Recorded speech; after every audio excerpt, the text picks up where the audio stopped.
Hello dear aspirants, I'm Neelima. First of all, let me congratulate you all for clearing the CAPF mains exam. So as you move ahead for the next level, we here at La Excellence are very happy to guide you for the DAF, that is the detailed application form filling. Well, as you all know, DAF is one of the most important document which we present to the UPSC board, and a good DAF will always drive a good interview. Here, I want to help you to do your DAF in a very systematic and error-free manner.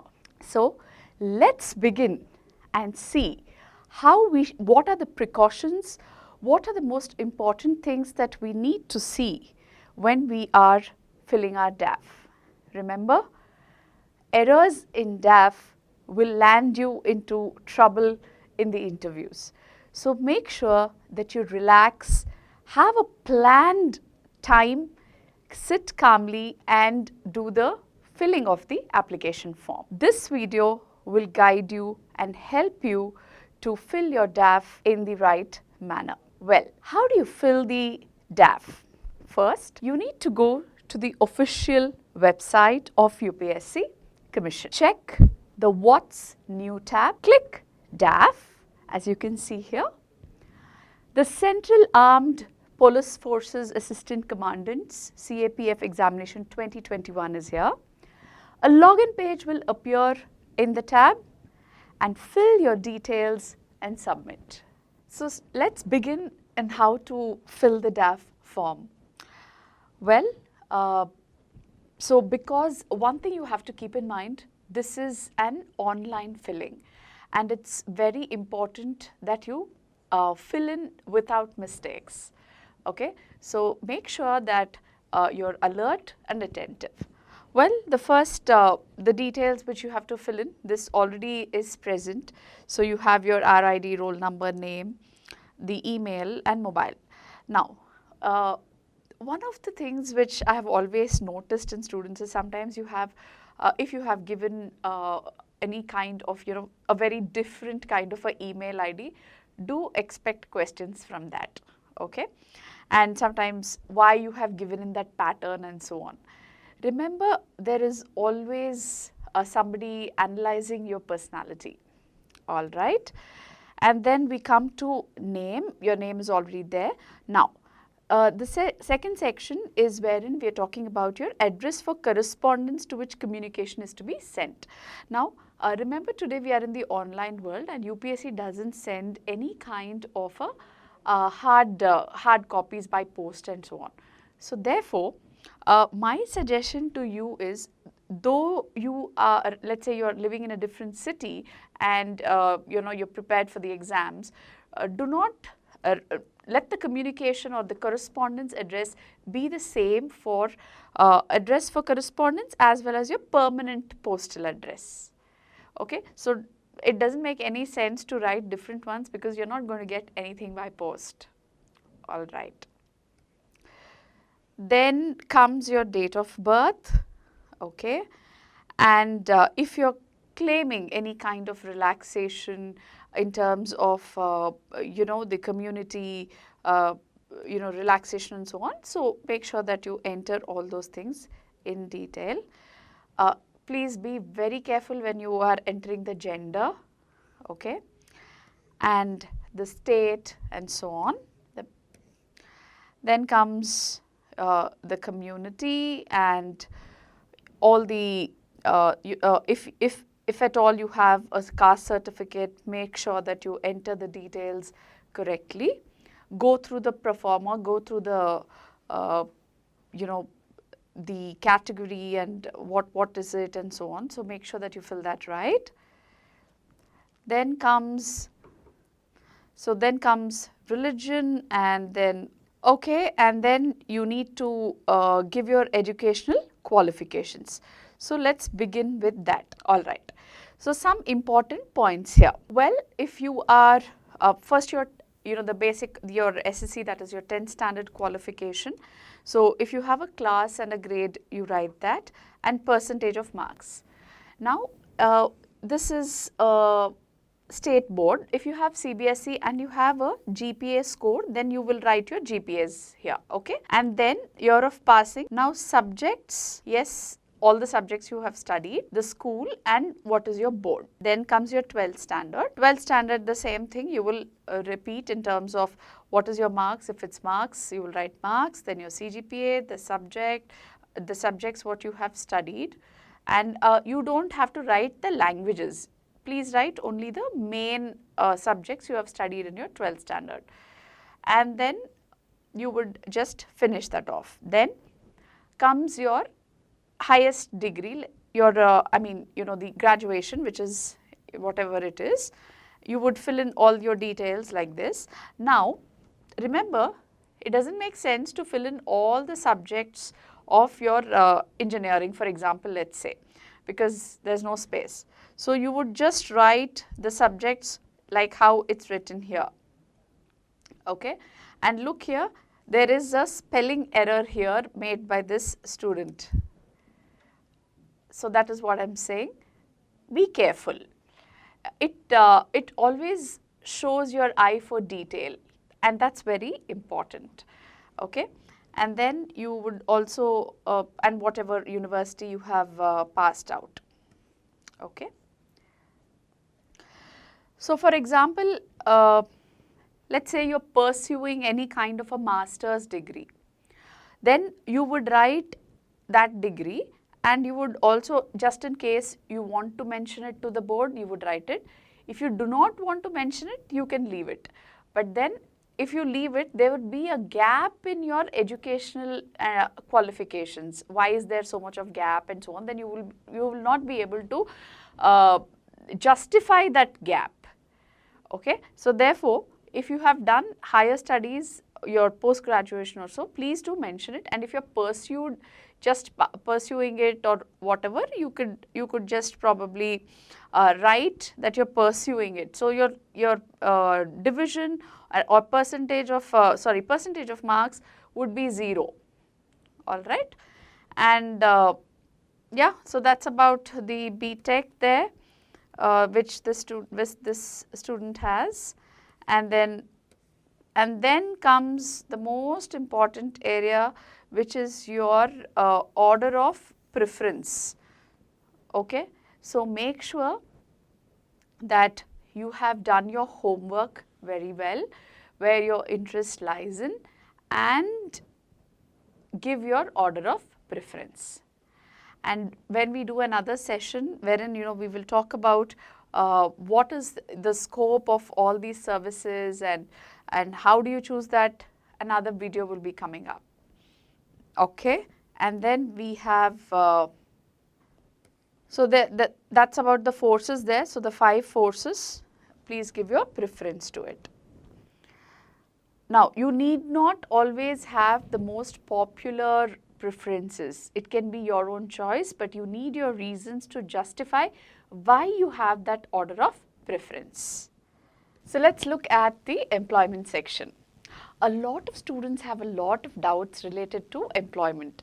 Like for example, let's say you've done some part-time jobs, or while you were preparing for your exam, you were working in a coaching institute, and so should you add that kind of details? So because there is a gap. If there is a gap between your last completed degree and the number of years, if there is a gap of more than 2 years, then my personal advice is please do write wherever you engaged. It's okay. Just prepare on those questions. It's okay to work in a part-time. It's okay to make that sustenance, for sustenance you are earning. So that's okay. So a gap of more than 2 years, make sure that you mention it. Now remember, UPSC is not going to check what you have done there, or there is no personal verification on that in terms of your part-time jobs or whatever it is. So it's okay, you can write it. And let's say for example you had a very good internship at a certain, your college internship at a very good place for, let's say, more than 3 months, or let's say 6 months of internship or so. So make sure you mention that, and you can write it as your internship experience.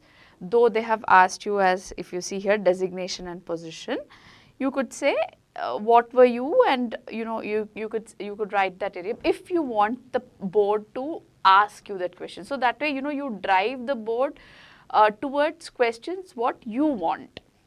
Okay, so when you are mentioning those things, make sure you are prepared to answer those questions. Now, sometimes if you don't want to write whether you were employed or not, let's say you were employed in the private sector and you don't want questions on that, then you should be able to justify your gap. So you can't say you kept preparing for this exam, like forever. That is not possible. So you need to justify on what you were doing. All right. So here you can see, there was this, he was employed as a software engineer and so on. So for 2 years, okay. And then your place of birth and all those details come in. And again, another area where if you have appeared for exams conducted by UPSC. So this is how you would fill it. So if it is mains, it is prelims, how did you write? There is CDS here, there is CAPF, there is IFS here.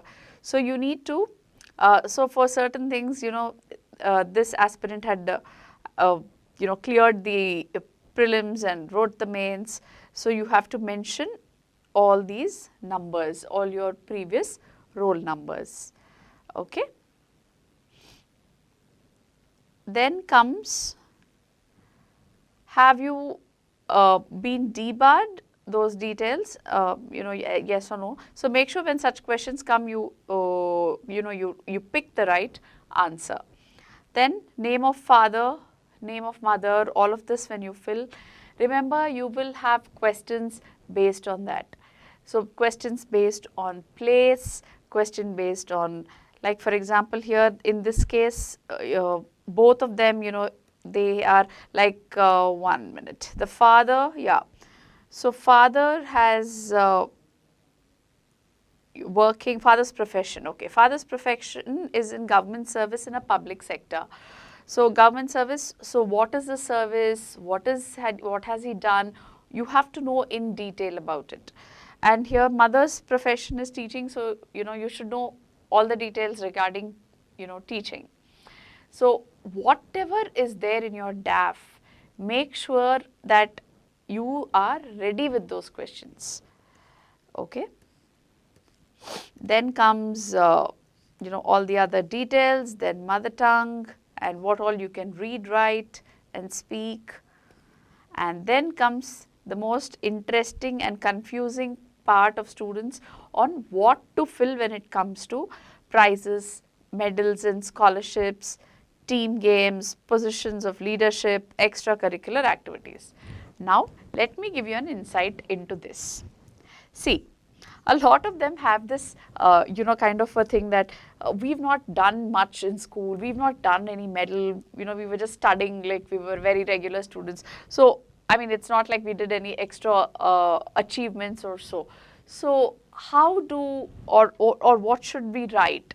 Like if you take this candidate, he has written that he stood 3rd in district level quiz competition in 9th class. As early as that, he's written. Now, it's okay, that was your achievement and you have written it. So that way you can expect questions on quizzing, or you can expect questions on what your interest is. So if you have participated in any events or so in college, just write them. Do not think these achievements, prize or medals have to be great ones. It's not required. Whatever you feel is your achievement, please do mention it. Okay.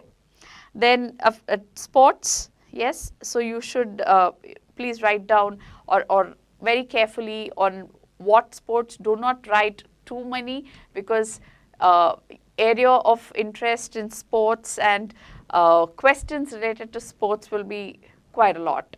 So you should be able to ready to answer those questions. So make sure that whatever you're writing, you think over it, you should be able to answer all the questions related to that. Then positions of distinct leadership. Now it need not be that you were always a captain or you had something, as titles, but if you have, let's say, led a small group just in case, or it can be just even a very small group, but you can mention it, okay? And other extracurricular activities, now if you see here, this person he practices transcendental meditation and yoga asanas. Now, for sure, he will get questions from this. And look at him. He has written this on purpose so that he gets questions from this. So this is what I call as driving the interview towards what you want them to ask you. So make sure you prepare thoroughly on this, okay? So organizing community events, for example. So if you say community events, what kind of community events? What were the challenges in that? Those kind of questions also you should be able to prepare. Remember one thing, every word you write in DAF, especially this part of the section which is there, all your personal achievements and so on, a lot of questions come from this. Sometimes some questions are related only to this also. So make sure that you think well, you write down separately at some place first all of this, what you want to write, have like a mock application filling. And when you're writing all of this, let me just tell you on how do you do it. So there is a word limit to it. So please use punctuations. Do not write in continuity. Otherwise, there is a problem. So let's say you have few of them, then you just press enter and it will go to the next line. Okay. So make sure that it is well punctuated so that there is no confusion when it comes to what were your achievements and so on. Okay. Then, of course, you just need to upload your Aadhaar number, that's all. And that's it. And if you have appeared, so there is another question here, if you have appeared for the CAPF, in which year did you appear? So those details. So make sure you write these things. I think the most time consuming for you would be this section. That is the 17th part. So one is your prize, medal, scholarships, then sports, and then leadership activities. All right. So please write these things or these three sections separately once and see how it is organized or see what all you want to put, and then feed it online. And mind you, it's online, so make sure you write all the spellings, everything right. Okay. And to save, sometimes to save space, if to write the place and all of that. So that is the reason I say first you write so that you can plan how you would want to do it online. All right, so with this we come to the end of the DAF filling section. I hope I familiarized you with the DAF. So make sure that you write it you fill it online without any mistakes. And the most important thing is your eye for detail in terms of spellings and so on. All the very best. Thank you.